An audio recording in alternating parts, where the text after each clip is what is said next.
Hello, you beautiful people, and welcome to the As of Yet award-winning 40k Lunchtime Show, where we talk about the week in Warhammer, we analyse the meta, and we just have a bit of fun along the way. I'm your host, Chris, and I am joined by my panel of experts. So let's meet them. Mr. Jack Kite, how has your week been, good sir? I have had a lovely week, sir. I've just spent the weekend in Edinburgh. Cool. Had a friend's birthday. I'd never actually been to Scotland before. What was your And experience of it? Was you it know fun? what? Edinburgh, lovely city, 10 out of 10. Like It is good. genuinely phenomenal. If you've never been, you should go. There we go. Boom. Review. Edinburgh. Yeah, I loved it. And, I didn't go to Scotland for the first time until, quite recently.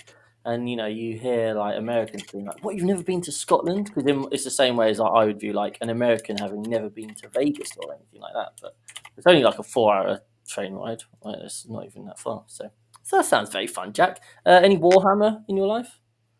I mean, well, I think Always. we've all had a certain thing over the weekend probably Yeah. take over our lives in a rather unhealthy way. I That's- tried to maintain my weekend away from Warhammer, but I'd be lying if I said I didn't spend most of the evening staring at Dataslate changes.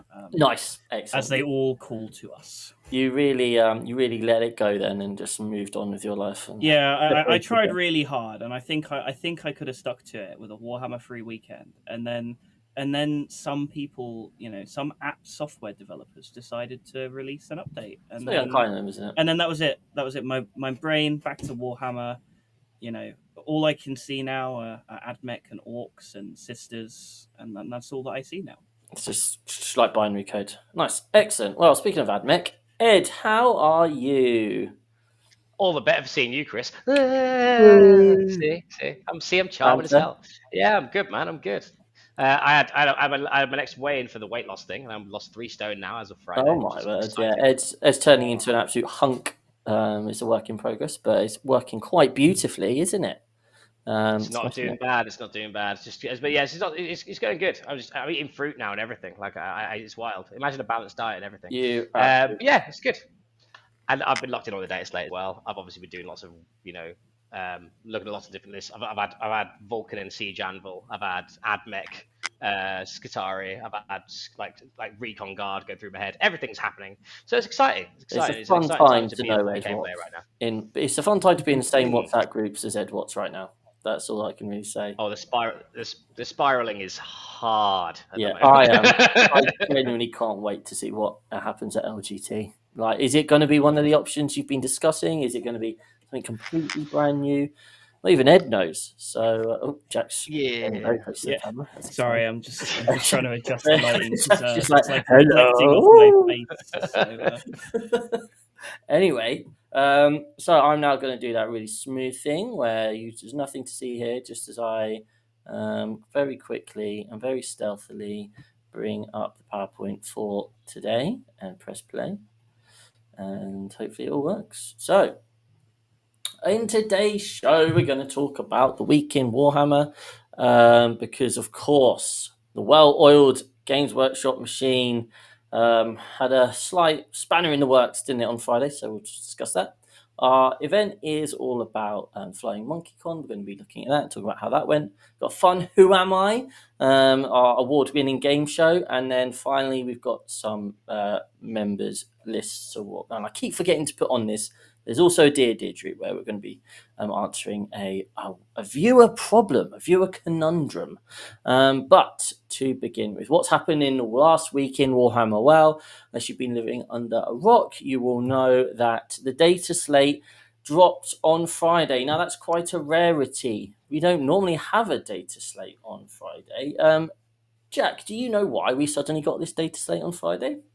I believe they had an interesting little app update for Android devices go out on the Friday, and then they very quickly tried to roll that back. But unfortunately, the internet being what it is, downloaded the app, went, no, I'm not going to update it again, thank you, and I'm going to leak all the info I now have on my app online everywhere. Yeah. So then I guess. And here we are for the rest of us. And at which point GW are like, well, what do we do now? I guess we just release it. And all the content reviewers went, "Oh no," and just suddenly started panic writing reviews and stuff, and etc. etc. So here we are. We have now got the data slate. Obviously, we had a nice lengthy live show on Saturday evening. Ed, you did that, didn't you? Where all the different things were kind of changed. You can go and read through the data slate updates from a variety of content creators. So that's not what this is about. We're just letting you know that in case you didn't know, there is a data slate and there's been some changes. So I'm going to invite both of my panel of experts to give me just a couple of hot takes from this data slate, something that's maybe interested them, or something they're maybe concerned about, or something they're sad about. And obviously, let us know in the chat if there's anything that you are, equally aggravated by or feeling joyous about. So let's start with you, Ed. Give us one thing that you feel about the data slate. Well, first of all, guys, if you don't want to actually read the data slate in its entirety, I've done a very covery short. So 2 minutes. He's done a 2-minute short, 2 minutes, 21 seconds short, where he talks through the entire data slate. So if you want I've already been told off for not taking a breath in it as well, so I have got all the information in. You nailed it. You were good. So yeah, we've got that. That's going to be really fun. So effectively, one of my hot takes, first of all, is Space Wolves just got hit way too hard, right? Like they didn't need to be mugged in an alleyway in the way that they were. I know the problem unit was the Iron Priest and the Wolf Guard Terminators. Realistically, the Wolf Guard Terminators weren't touched, and the Iron Priest was already fixed. I just didn't feel like that was needed. And something I'm worried about: World Eaters. They're just going to turn up and murder all the armies I'm looking at. Every time I'm just like, this is good. I can do this. I can do this. I can do this. And then they go, oh wait, the World Eaters beat me. Okay, cool. Let's start again. Okay, I'm going to do this. I'm going to choose this faction. I'm going to try this. Oh wait, no, the World Eaters beat me. So that's what my current issue is. So why are World Eaters now beating it? Because effectively they've had a bit of a. It's weird. They've had some buffs on certain things, right? But it's not like you're going to be seeing the things that got buffed in a massive amount. It's more so everything else around it got nerfed, which was the thing that kept it in check. So the Berserker, the 70+ Berserker list, whatever it is, will just go off and run riot. I think people who can be bothered to paint 70 Berserkers and own them will probably have quite a few. And also, there's going to be more balanced lists when it comes to the 8-bound, because the 8-bound have also got a lot better as well. So a lot of the lists that people are going to be wanting to use. Every single time I look at this, I'm like, well, what do I do about a 20-man Berserker unit with a guy that gives them 3-inch engagement range and Pilot Consolidate 6 and Fight on Death? I don't know, and that's basically what I'm trying to figure out right now. So yeah, that's where I'm at. Okay, so is your hot take that World Eaters are now the best army in the game? Not the best army in the games. There are things that can beat it. It's just none of the factions that I'm using will actively, deal with them in a way that's actually meaningful. I think they're one of those armies that, with the right pairings, they will win events now, 100%. I think there's certain lists that they're still going to struggle into. So the best army, maybe not. Top 3, 100%. They're definitely up there. Nice, very nice. Right, so we've covered Space Wolves, we've covered World Eaters. Jack, tell us some things that have piqued your fancy. Oh man, this data slate has been like a Christmas come early for me. All of my favorite armies have been buffed in some way. Apart from knights, but it's different problem. But man, I think the thing that caught at least me off guard, having played them before, was the volume of AdMech buffs that came out in the data slate. AdMech are a really hard faction to gauge power-wise with how well the faction is doing, because they're not a commonly played army. They're a very expensive army to play, and to play them well currently requires a very specific play style, which is traditionally, here's a load of garbage, it's going to get in the way for 5 turns. What they've now done is they've added a new mode to AdMech where I think you just get to kill people now.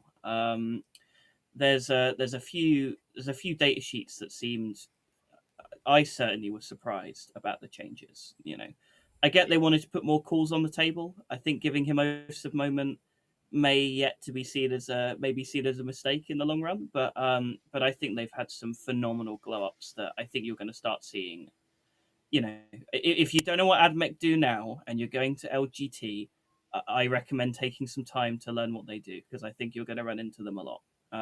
Maybe not a lot, but if you do run into them, you need to know what they do. And I guess the other army that got a lot of love is orcs.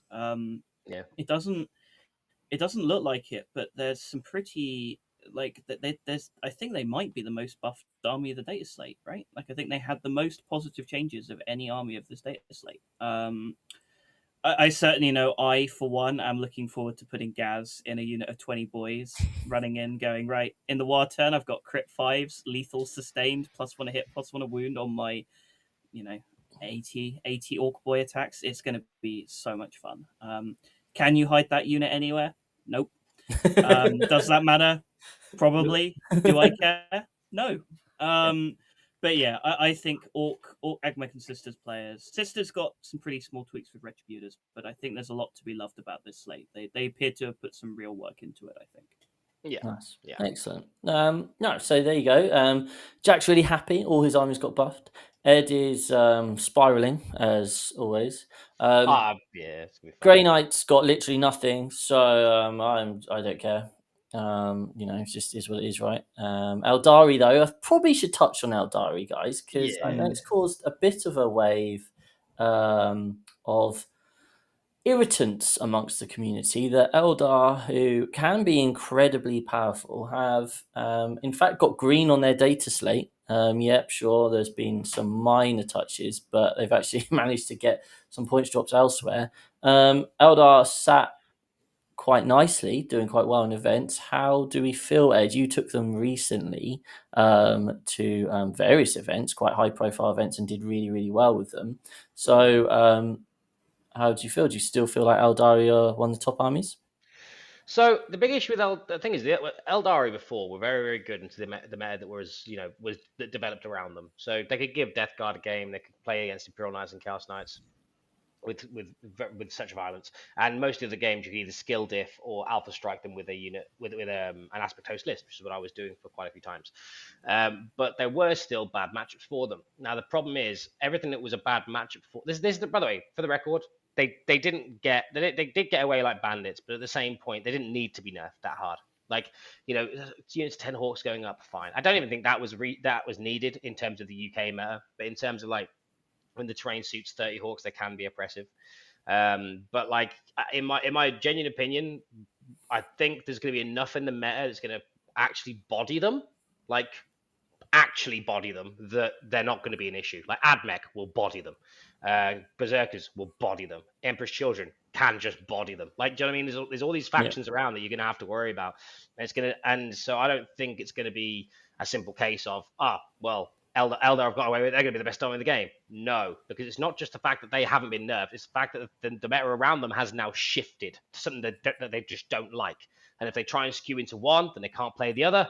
And then they hit that usual Eldar problem where they're like, I can skew into one army really well, but then I can't do the rest. Yeah. And that's going to be where they sit. The reason why they did so well recently is because they were really good into a lot of the top of the meta. Now they're just not going to be. They're not completely out. They've still got play and they're still good.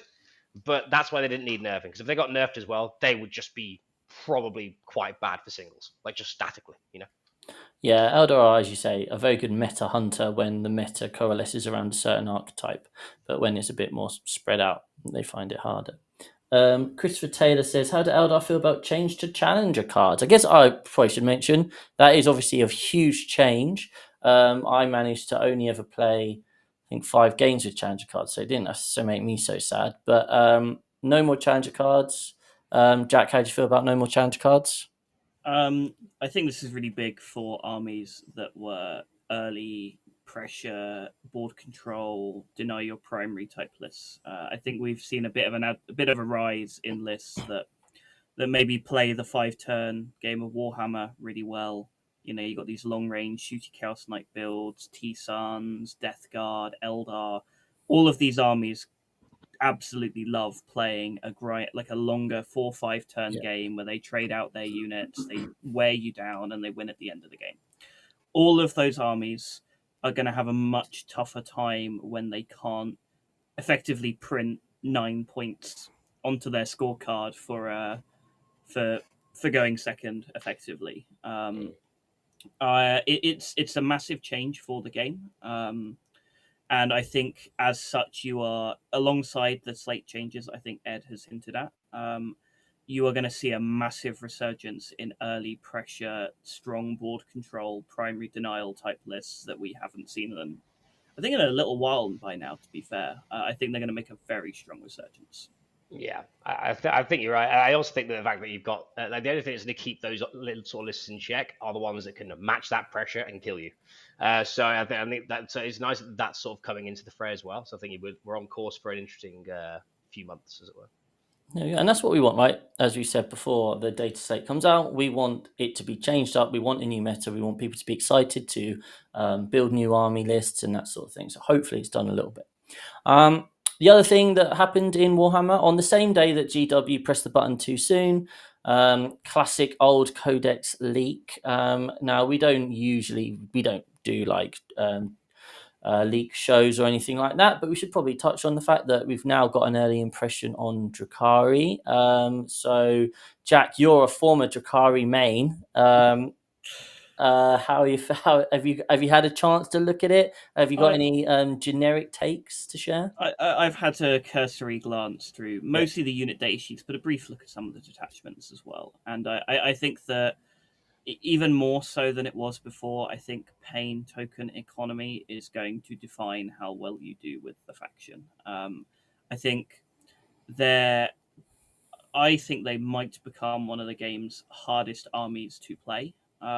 There's just a whole other level of rules that you have to keep on top of, that manage resources to keep, to manage. It's a lot to keep track of in a game. But I think a lot of people's very first reading impressions were quite negative. I think now that people have had a little bit of time to digest, there's some really good gems in there. I certainly know that there's the stratagem in the Witch Cult detachment to charge in your opponent's movement phase is insane. That fills me with, like, I'd love to play an army with a stratagem like that. So I think it's hard to go wrong when you have a tool like that in the toolbox somewhere. But yeah, overall, it seems like a solid codex where they appear to have taken their time to really, I guess, give it a unique design space. I think GW have done that really well in the last few months, where books that come out very much feel like they've put a lot of time into trying to make them feel unique.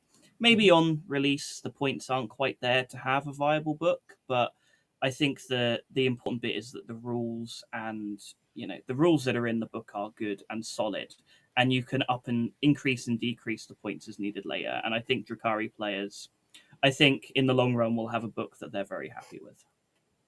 Nice. Ed, have you had anything more than a cursory glance? I haven't even had a cursory glance, but what I have heard is from our local Drukhari main, Adam, is that the Coven's detachment is terrible.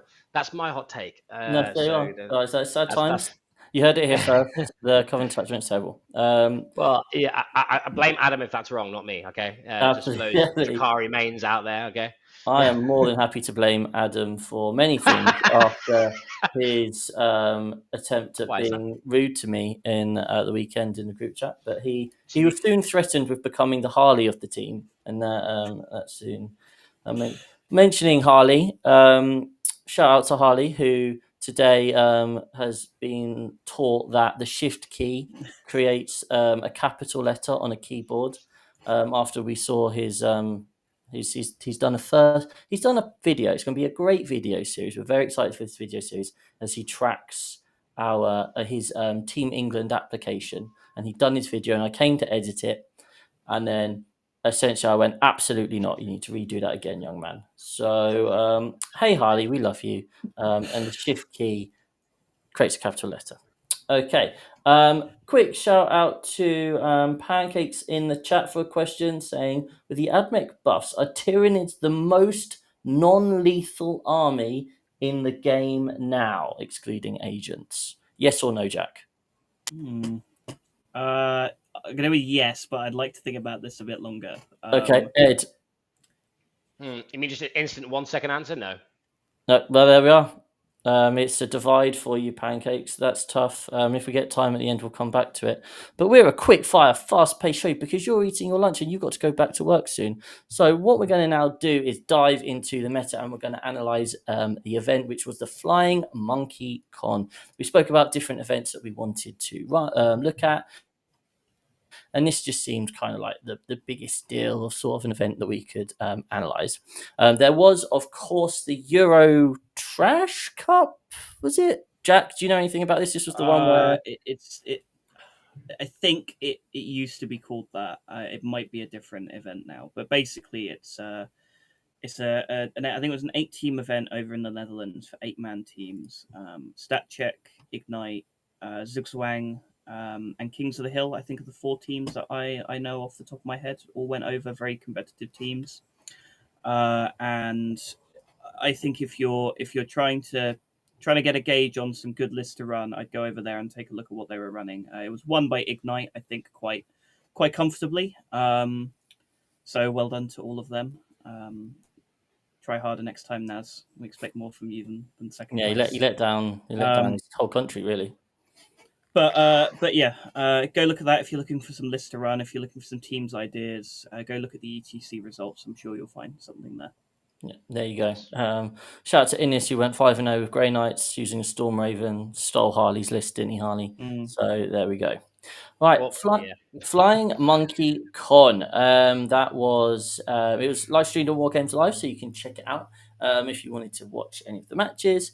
So here we are. In first place, we have got Kyle Lamperez, maybe, who's got some not huge scores. He's not Josh Roberts levels, but yeah, good solid lot. So let's just obviously break down. This is an old night book, so we're not super excited about this, but we'll just touch on it. So you've got Canis Rex, Night Warden, Warglaive,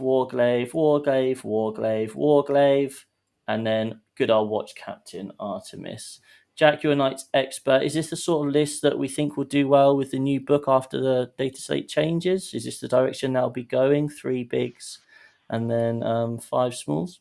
Well, so this list, I think, has taken things in a slightly different direction, where I think the idea is to get a good number of -1 damage Armigers on the board. I think that's very likely to be a build we see a lot of out of the new Imperial Knights book with the Valor Strike changes. I wouldn't be surprised if we see a defender and maybe one other good bondsman ability giving knight that is going to be buffing 6+ Armigers. Whether you see the third big knight or not, I guess yet remains to be seen. I think you probably will just have a bit of redundancy on the ability to give out the bondsman abilities, but I definitely think a -1 damage spam Armiger build is about to hit the meta very soon, and I think this is an insight as to that it definitely works. I imagine it will do even better with better supporting rules around it. Nice, excellent. Okay, so second place, also undefeated, Guard. 300. Now, you're a Guard main, Ed, formerly. Is this Recon? No, afraid not. It's Combined Arms, which is a bit boring for you. Interesting title, butt stuff with BAM. Nice. So if we have a look, we've got Cadian Command Squad, Gaunt's Ghosts, Rogel Dawn Commander, Tech Priest Engine Sierra Creed, 10 Cadians, Death Riders, that's exciting. 15 Death Riders, and then Krieg Heavy Weapon Squad, and then we've got a Vanquisher, and a Rogel Dawn, Scout Sentinel. So there we go. Any thoughts on that, Ed? I mean, Jack probably knows more about Guard than I do about Combined Arms. However, my immediate gut reaction to this is it's not very good. But love that hot take. Came second, it's just not what I see from Combined usually. I mean, obviously it might be good. It's just not what I normally see. Like, I mean, the list has got a bit with the data change. Is one thing we'll say. It's obviously still a lot of DACA. We've still got a lot of guns. Obviously, 3 Rogel Dawns, is it? Yeah, I think it's 4 Rogels, right? I think you had 3 Rogels and a commander. I think by memory. 1 Rogel Dawn commander and 1, 2, 2. So Oh, you've got two 3 doors. Rogel Dawns, and then 1, 2, 3 Vanquishers. So 3 Luminous chassis. Ed, Yeah, obviously, sorry, you both know Naz, and Naz loves guards. So do you think Naz would approve of this list? I think that's what 100% approve of this sort of shit. It's my gut reaction. I think the only thing is like the one thing that one of the really good units in guard at the moment is obviously the Bullrin, right? Bullrin are just really stodgy and annoying and good into the current meta. But this just is also terrain dependent. If you've just got a terrain set that is just just you can't hide on circles, then this list will, ruin your day because you've got so many guns in it. It'll table most things, especially with the interaction of combined. The only thing is not, the only thing is there's no Kassakin, and they're just like extremely efficient. Yeah. But yeah, that's what my gut instinct here. And it's like, yeah, the agency is cool. Like, is that like gives out a Invan? By memory, it is. It is, yeah. Yeah, and Anything yeah, to add? let's go. It's all very, it's all the good, it's all the guns. I don't know how good vanquishes are. Maybe that's where I'm missing the trick here. But yeah, that's my immediate reaction to that. Sorry, it's not very helpful. It just doesn't look like the standard guard list I've It's seen. very different. Is there anything to add, Jack? I think this very much is a symptom of the terrain it's playing on. Yeah.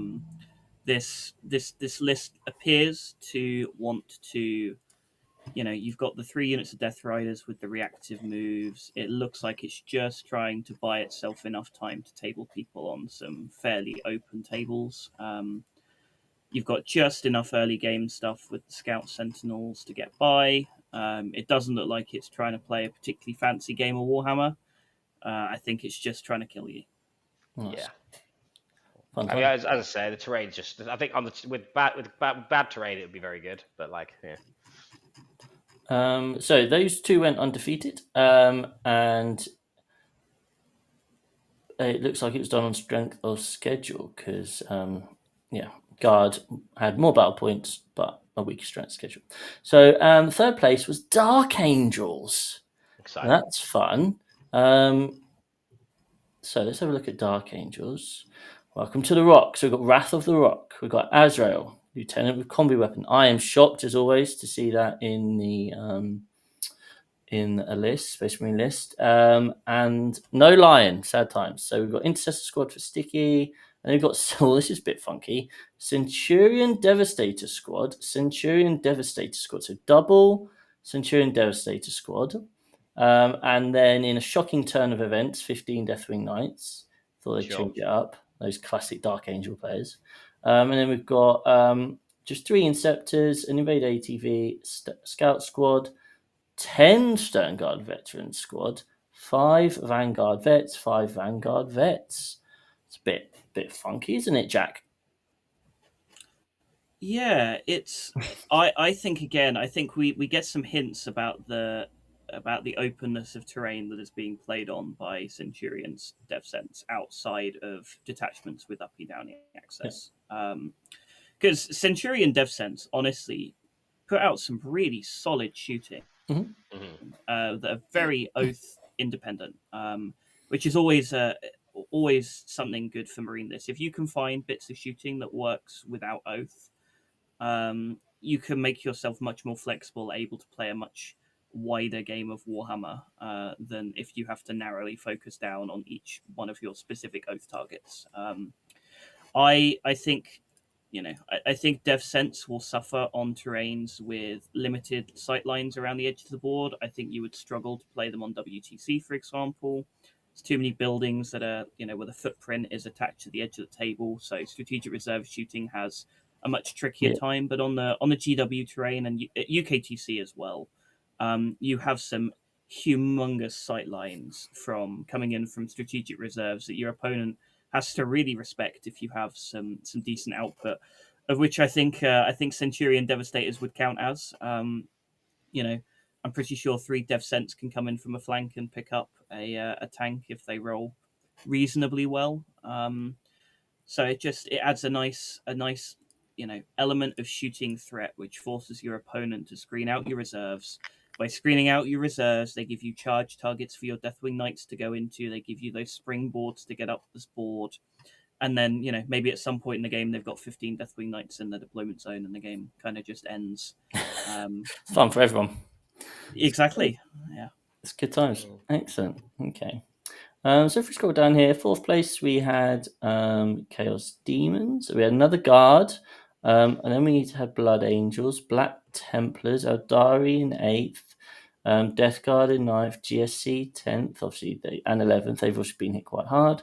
Got quite a few 5-1s here, and a nice little mix, I think you would probably say. So, yeah, there we go. Obviously, we're at that stage now where we're thinking, how's the meta going to change coming forward? We've got LGT coming up in 2 weekends' time, which we're all going to, and that'll be a very interesting one to analyse because people have had a week to drum up their lists for that event. So I guess my final meta question will be to you guys as we head into LGT. What armies? No, actually, no. As we go into LGT, what do you think the top 3 factions are looking like? And we'll make this specific to UKTC terrain because that is what the LGT is. So if you had to pick the top 3 factions that you think are going to have really strong, consistent placings at the LGT, what do you think those 3 armies are going to be? I'm going to start with you, Ed. What do you think, sir? Okay. So from gut reaction, obviously I think World Eaters are in top 3 and they're in and around. So I think World Eaters are there. Next one probably for me. I think I think these guys are going to do well, but not because of the amount that are in attendance, just because of where they're actually going to sit. It's going to be AdMech for me. I think AdMech and World Eaters are both there. Okay. Now the third one could be anything, but there's going to be Space Marines there. There's going to be a good.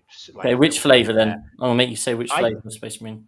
I'm going to say, I'd love to say Salamanders, but it's going to probably be Raven Guard, right? Like, I think the new Raven Guard detachment is actually a very real detachment, especially on these boards. Like, there's an argument for, 6 cents and 3 cents and just bimbling around. Like John Lennon's list on Art of War recently that I've seen played. I've played that 3 times. It is not fun to play against. It just kills you from 48 inches away and moves on with its life while you cannot shoot it back. Or if you do shoot it back, it's -1 to hit and tough to 7 and has a 2-up save and can armor contempt. So I think on UKTC boards that will be there in abundance. Or either way, Space Marines of some description. I think Space Marines of some description will be one of the top 3. I think Raven Guard will be there, AdMech and World Eaters. Those are my 3 anyway. That's from my understanding of what I've seen so far in the games that I've played. Nice, excellent. How about you, Jack? Your top 3? That pretty much was also the 3 armies that came to mind for me. I was going to add that the Space Marines is caveated with they need to get the +1 to wound on the new detachments, which currently they don't get from Oath of Moment. Yes. Okay. So that either needs to be permitted by UKTC or GW needs to fix it sometime in the next 2 weeks. Otherwise, I think it maybe won't do quite as hot as people think it will. So my substitute third choices, I think EC are just going to continue doing really well. Empress Children? EC have shown that they are exceptionally good, especially when played by competent people that aren't me. But if you watch what Naz does with that army, and it is horrendous. And I think we'll continue to see them do really well. They also do very well, I think, in fields of players with a wide range of player abilities. I think because they give you the opening to get some really big scores out of games. So expect to see EC players smash through their first 4 rounds before running into stiff competition, I think. Nice. Excellent. Okay. Wow, there we go. That is the meta. We'll be back again next Monday for a new event. If there's a particular big event going on or something that you want us to focus on, then just let us know.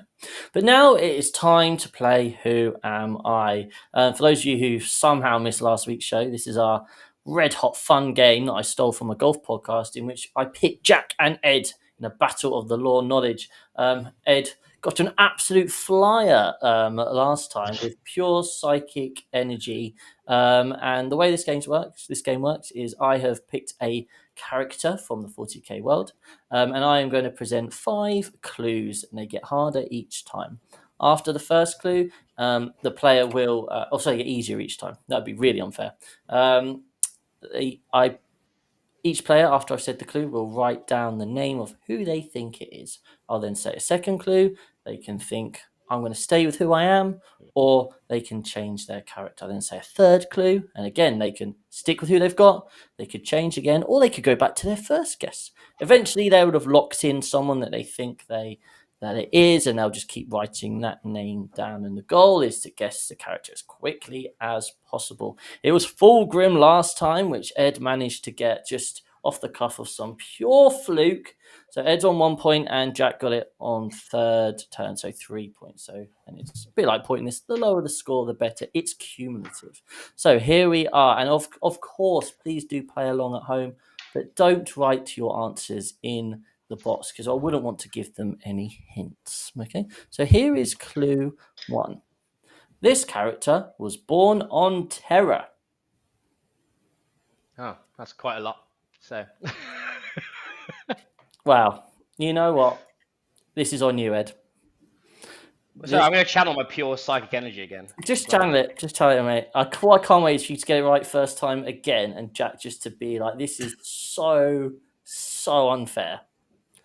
It's not my fault. So this character was born on Terra is clue 1. Do you have a name written down? I have. Yes. Lovely. Right. Clue 2. This character was part of the assault on the Imperial Palace during the Horus Heresy.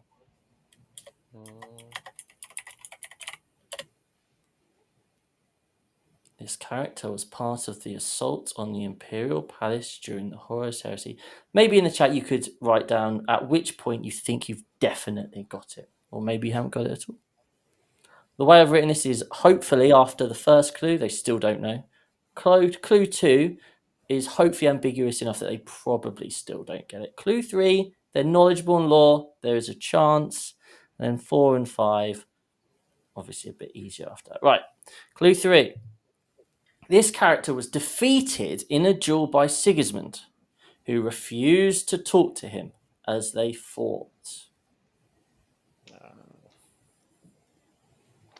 This character was defeated in a duel by Sigismund, who refused to talk to him as they fought. How are you feeling at the moment, Jack? Well, you'll find my answer to the first 2 quite amusing, I think. Okay, excellent. So I like to hear. And how are you feeling, Ed? Terrible, awful, terrible. It's the opposite of last year. I still don't know. I'm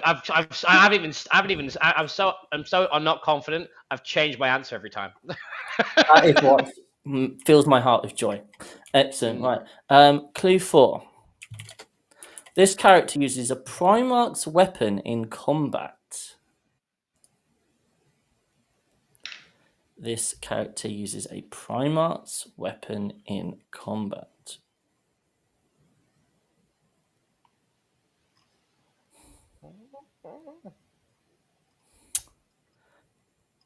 Are we ready for clue 5? Yeah. Yeah?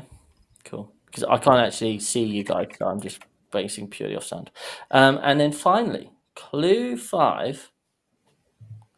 This character has died many times, but his god won't let him stay dead. Ah, nice.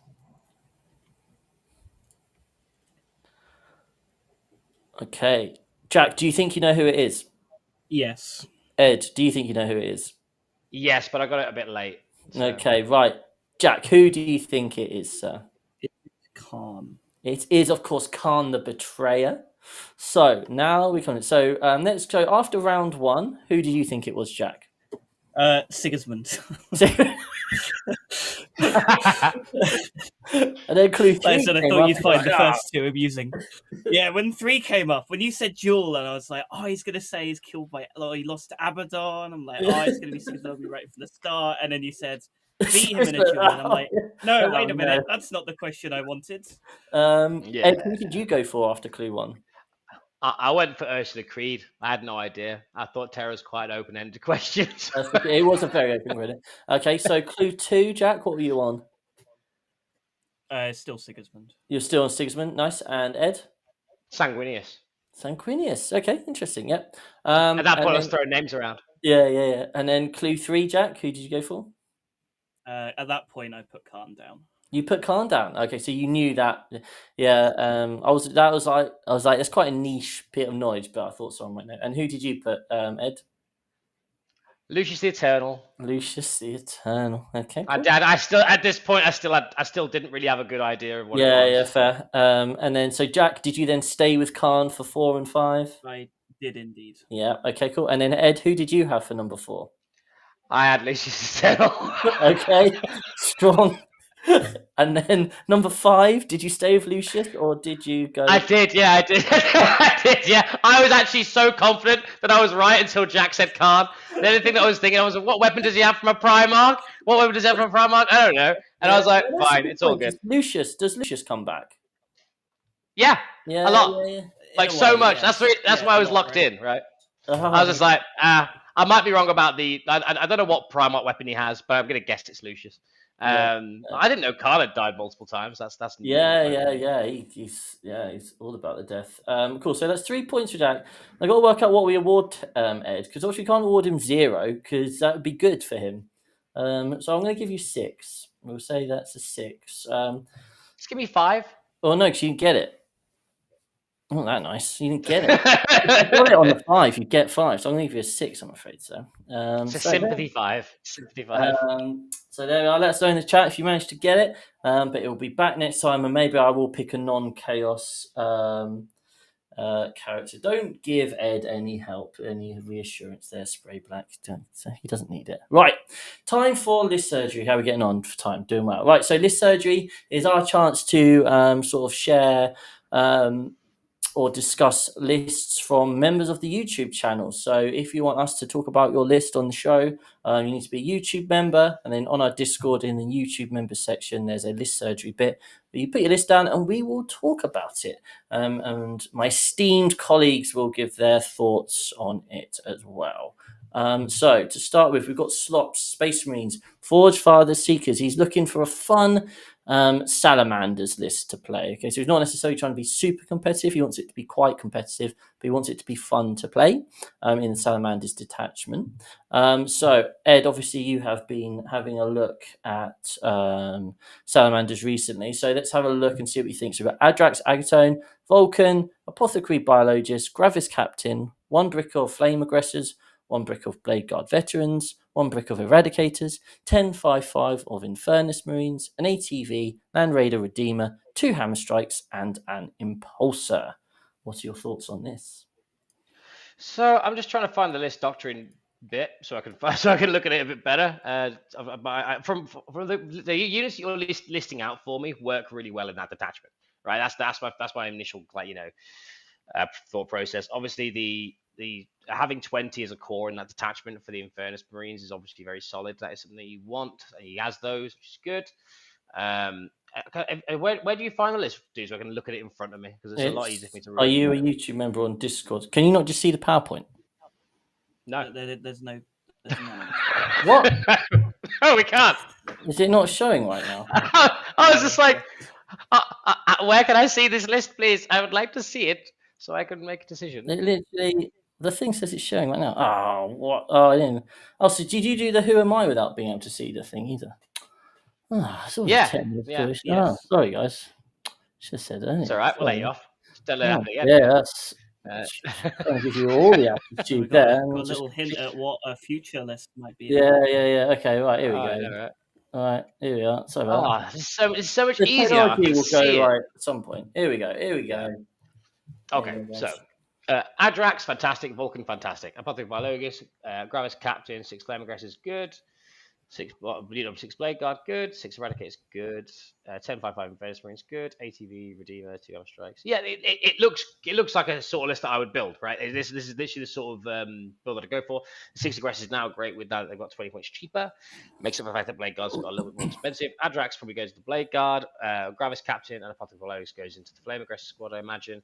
Vulcan Hestan probably into Infernus Marines. Now, one thing that I like about this is that you can whack Vulcan and 5 Infernus into an Impulsor and just whack 14 OC onto your expansion objective on most of the UKTC missions and just not be seen. So it just creates this element of like a massive overcommitment. So I really like it. My only recommendation would be obviously you have advance and shoot in this attachment, but no advance and charge. The flame aggressors are obviously there to do their flamey stuff, which is obviously good. I just think there might be cheaper ways to get the same amount of flame out of them, because obviously Vulcan gives the rerolls anyway. Something to consider if you want to take something more, like to get some more flamers in the list and have something a little bit cheaper and to give yourself some more space, or be able to have some more scoring pieces instead, is Vanguard vets with hand flamers. They are fantastic. They are great in this detachment. Like if you can get Vulcan to do his activation of reroll wounds a couple of times, I can't remember how many devs it is on average. Like it's 10d6 with rerolls to wound. It's 735. So you're probably getting about 11 devs or something like that. Like it's just really good. So if you want to get another way of getting devs in, try that out. I'd also recommend at least 1 unit of 5 intercessors with sticky, because there's some matchups where they don't have uppy downy and stuff like that. You can really put a lot of pressure on, so you can sticky them and send it, because at the moment you don't really have a back. Yeah, there's not a backfield holder, is there? Yeah, I haven't really got a backfield objective holder in a sense. So if you had a way to sticky and then run off, that would be nice. Just because I think most lists, I would have a unit of intercessors in most of these lists. Redeemer coming down, also fantastic. I actually would have a Redeemer in most of my Salamander lists now. I think they're really good. I think that would be my recommendation. Look at some intercessors and maybe look at it. But if by the way, if you are looking for something fun, and so that's why it's really hard to gauge the exact sort of advice for you to give on these situations, because I'm not saying don't take the aggressors. They're also a very valid option.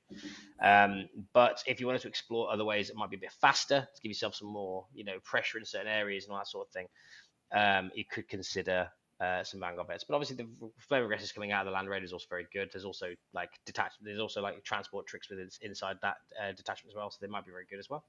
But yeah, I like it. I think the main thing for me is though, have a backfield objective holder. Apart from that, it looks really good. Nice. Lovely. Hope that helps. Slops. Right, next up, Kobe, Emperor's Children, Coterie of the Conceited.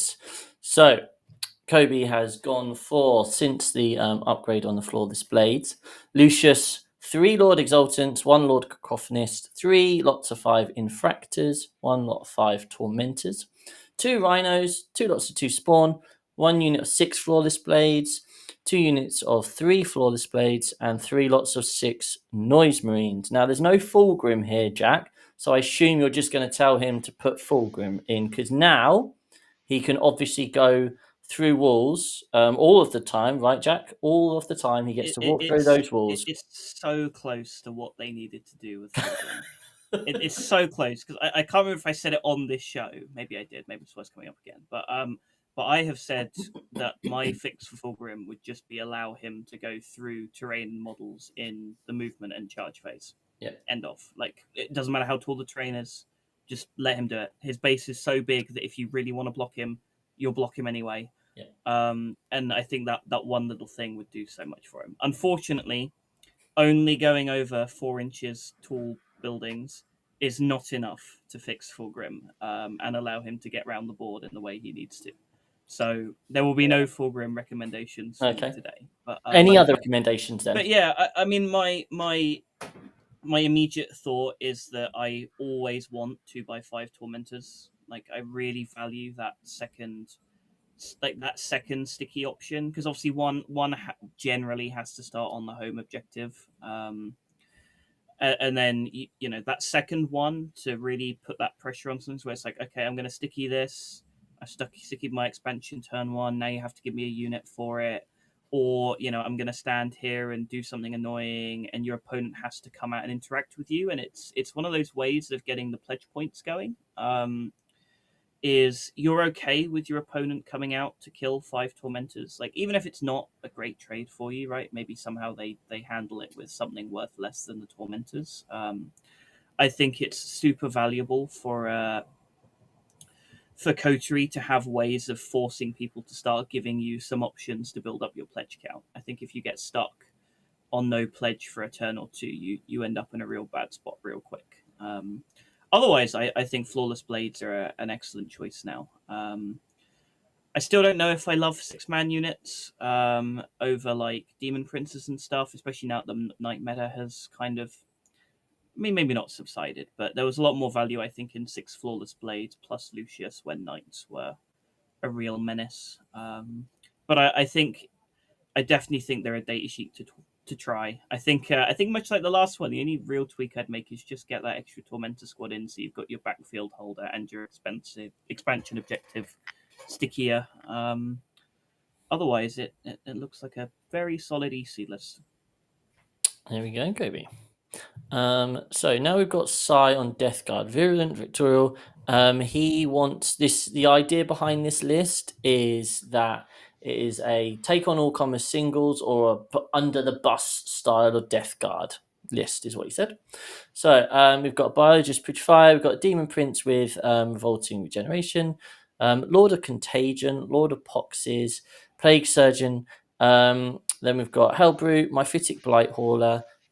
He's got 2 units of Plague Marines. One was 95 points, one was 130. I don't know Plague Marine points, so I couldn't actually work out how many they had in them. Then got 3 Death Shroud, just 1 unit of 3. 2 lots of 10 Poxwalkers, a Rhino, 2 Spawn, a Combat Bloat Drone, and then 2 Plague Burst Crawlers. So it is quite a lot of one-of stuff. Yeah. Ed, what do you think, sir? I don't know. So basically, first of all, I think like you literally have like almost one of everything. That's pretty cool. First of all, I like that. If you're going for the sort of role of just be stodgy and existing and all that sort of thing, then something like this could totally work. You've got the Demon Prince, the Baby Mortarian. He's good. We like him. He's great. Biologist Putrefier, Lord of Contagion. So you've got 3 Death Shroud. Yep, sure.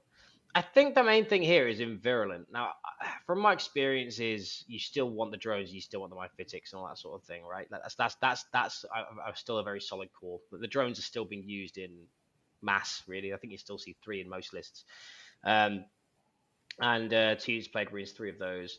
So if you're looking at something to make it a little bit more punchy for your long range firepower, I do think maybe adding some of the bloat drones would would make this better. I think, like, if that's an option for you, or something you would consider. My Myphitic Blight Haulers are still ridiculously cheap for their points, so they're really good as well. Hellbrutes I've seen some good work with, especially if Knights are around as well. They're good into the Knights. But apart from that, I think the main thing that I would look at is Death Shroud. I think having another unit of Death Shroud is very good. Having 2 turns of threatening that 6-inch charge is very valuable. So consider having a second unit of Death Shroud and maybe playing around with some of the units to try and get some more like shooty bloat drone stuff in to really make the use out of that -1 save and shooting. But that's my gut instinct from Death Guard. But obviously we have a Death Guard main in the chat. We actually have a Death Guard main on stream, and I don't know why he's giving me this role, because he's obviously the Death Guard guy. I feel like I thought I'd give you guys the chance before I obviously weighed in with all of my deep, detailed thoughts. Don't actually know what Virulent Victorial does, so that makes is that what is that the index one? No, just let him work it out, Jack. Let him work it out. Yeah, wait, don't even know what that means. So, but hey, Si, if you're having fun with Death Guard, then you're doing more than I did. So that's the important thing here. And hey, you've got Plague Burst Crawlers and they piss everyone off, so that's good. Right, AdMech, Halo's Creed. Oh, we've got 2 AdMech mains here. Well, 3 actually. I actually own an AdMech army, unlike Ed. Whoa, shots fired. But I have no idea what the new AdMech stuff does. But this is the list. Now, I would say that when I was writing this up, my gut instinct immediately was it doesn't actually feel as much as normal. So it'd be interesting to know what you think, Jack, and we'll get Ed in as well afterwards because he loves AdMech. So we've got Cool, We've then got 2 Manipulus, one with Sanctified Ordnance, one with Enloaded Lethality. Then we've got a unit of 3 Breachers, and then a unit of 6 Destroyers, a unit of 5 Skystalkers, a unit of 5 Servitor Battleclade, and then we've got 2 units of 5 Infiltrators. We've got a 10 and a 5 of Ruststalkers. We've got a unit of 3 Las Chickens, and then 2 Scorpius Disintegrators with the Ferromite Cannons. Jack, what do you think, sir? My initial thought is, where's the battle line? Okay. Admech as an army struggles to function. Sorry, there is. I was going to say, I feel like there has to be some. Just suddenly realised I didn't type out. There are 3 units of 10 Rangers. There we go. Okay, right. That contains now. Yes. So, my initial look at this list is, I think if before you were trying to do a damaging Admech list, this is the number of damage units you would take. I think you can be a lot greedier now with how many damage units you take in Admech, because the efficiency buff from Cool has, and the twin linked addition to the Las Chickens has upped their efficiency so much that I think you can actually go a little bit lighter on the damage pieces now, just to have more stuff on the table. Now, my initial thought is I don't actually think this list needs the Scorpius tanks. I think they can come out, and I think maybe you could put another Las Chicken in, maybe 2, and then use the remaining points to probably pad out the Infiltrators a lot. Infiltrators are, I think, giving them an extra AP has pushed them into the territory where they now deal with every single thing in the game fairly efficiently for the points. Like, they are not expensive. They have a high volume of strength 6 AP1 attacks, which is just good into kind of everything. So if you're looking to up the, I'd be wanting to increase the presence a little bit, have a few more units, but I wouldn't want to lose too much of the output. So what I would do, as I said, I think I'd take the tanks out. I think I'd up the amount of Infiltrators a little bit, and then maybe add another Las Chicken in or something like that.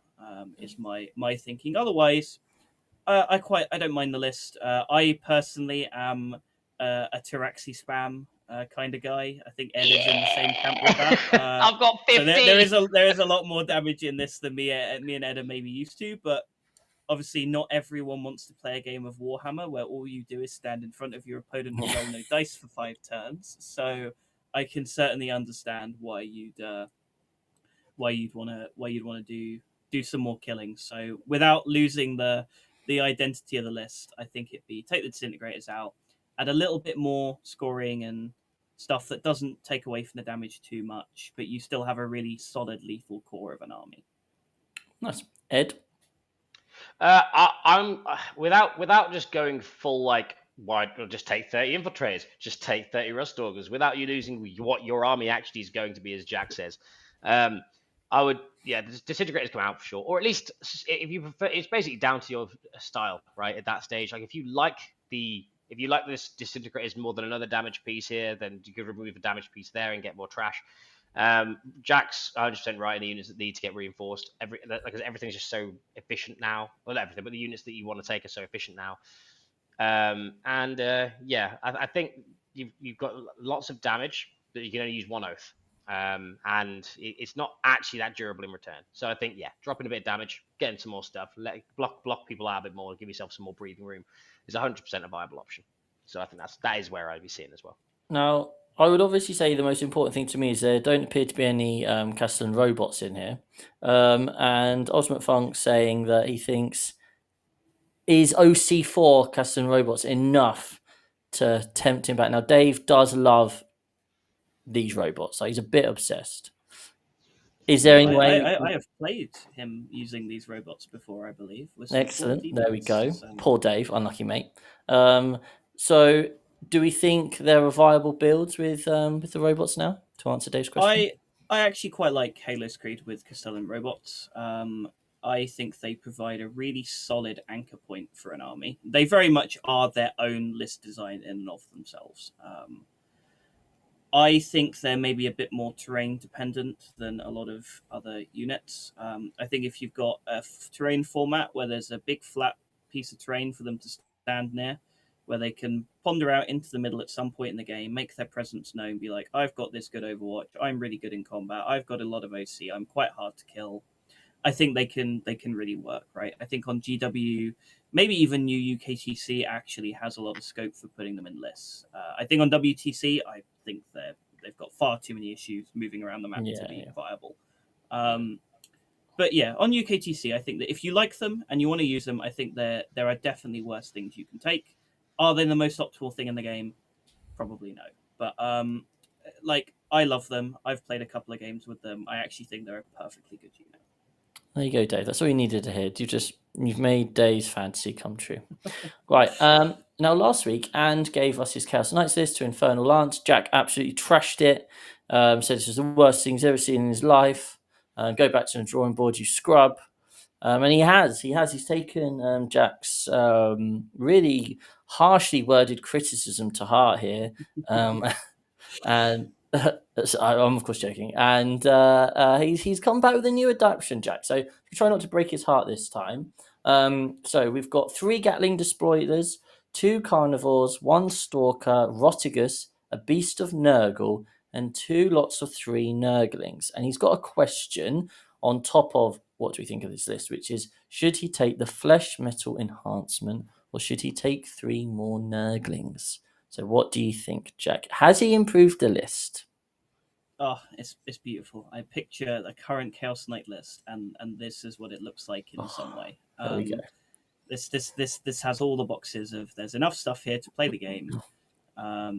You've got the phenomenal ranged output of the Gatling Despoilers, and you've got just enough stuff to throw into the middle and be a headache that you don't have to send them in there too early. In regards to the question, I guess the question you really have to ask is, what does adding 3 more Nurglings really enable the list to do? Because obviously, I think Nurglings, as good as they are very limited in scope on what they do. Right, like they are an OC0 unit. They can't do your actions. They can do your be in this place secondaries, sure. They can be a little move block piece early on in the game, and they do infiltrate. But I feel like by design, there gets to a point where you're like, I don't think I need more Nurglings. I think 2 units of Nurglings is enough to block off the parts of the board that you don't want your opponent infiltrating in, which is really important for early pressure as Chaos Knights. It's if you can block their infiltrators from standing on certain ruins, it can then mean your knights can go and touch that building turn 1 to then shoot maybe parts of their deployment zone. Nurglings are really good for that, but I think after 2 units you no longer need to have any more. I think I'd take the Flesh Metal Enhancement just because it gives you another T12 piece along with Rotigus. Like, you can kind of have these 2 big T12 dudes that are like, can you deal with T12? There's a lot of armies that can't, and then they give you a lot of room to control the tempo of the game. Now, not to, like I said, I think this list is phenomenal. I do think, however, it's worth talking about other things you can do with a very similar type of list. I think at ETC this weekend, the highest scoring player was a Chaos Knights player who took the 3 Gatling Despoilers and then I believe took 3 Carnivores and 3 Stalkers and then none of the Demon stuff. I think there's a much more skewed way of taking the list. It's a lot more violent. It's a little bit more prone to maybe being blocked by infiltrate and stuff. But I think in teams, I can really see that working. And I also think there's scope to maybe cut out like, a Beast of Nurgle and the Nurglings to take, or a Nurgling to maybe take like another War Dog or something.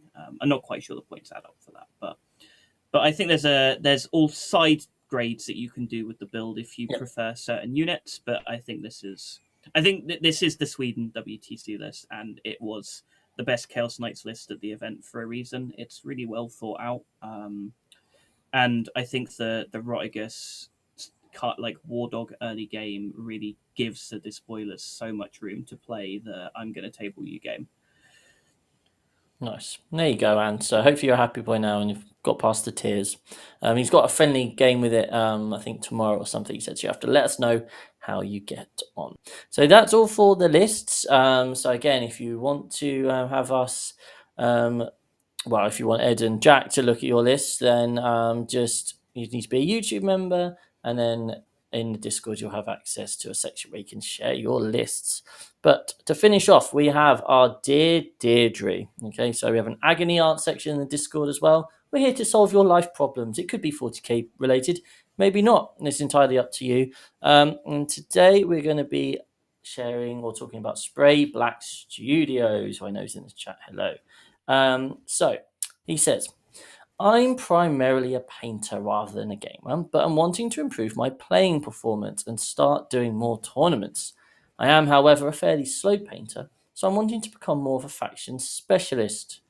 Gene Stealer Cult. Yeah, I know, not the easiest army to learn, as I can't jump around between meta choice armies.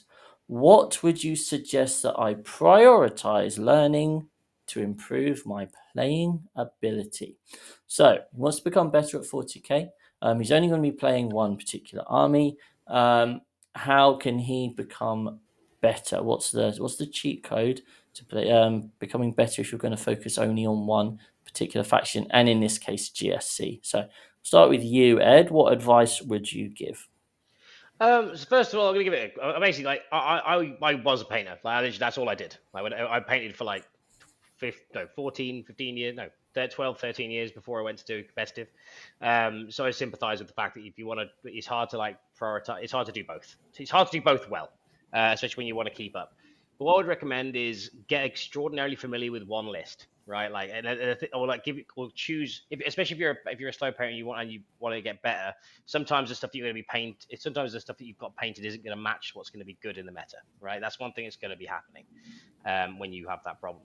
But if you want to just improve your core 40k and you use one army, obviously the easiest cop out answer for me is playing reps on TTS.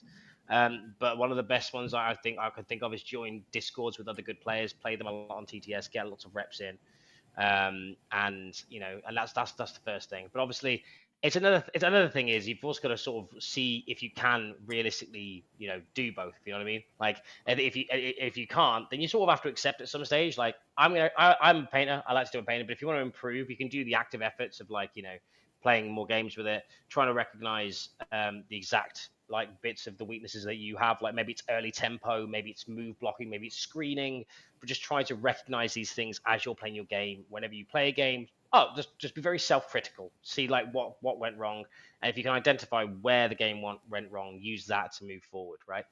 But I sympathize because I literally only painted for a long time and I played obviously a little bit, but not competitively. It was all just very much so the local club and whatever. But yeah, that's my bit of advice. Just play lots of games. Use TTS mainly so that you can get the reps in with the army before you take it somewhere, and really try and hone down on the specific parts of the game. If one goes really wrong because you've just not screened properly, just have a look what you did wrong.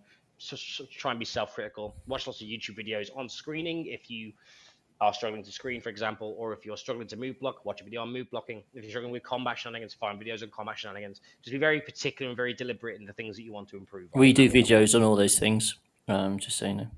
Self-promotion / it was just genuinely a good idea. Yeah, absolutely. That's my take. Cool. Jack.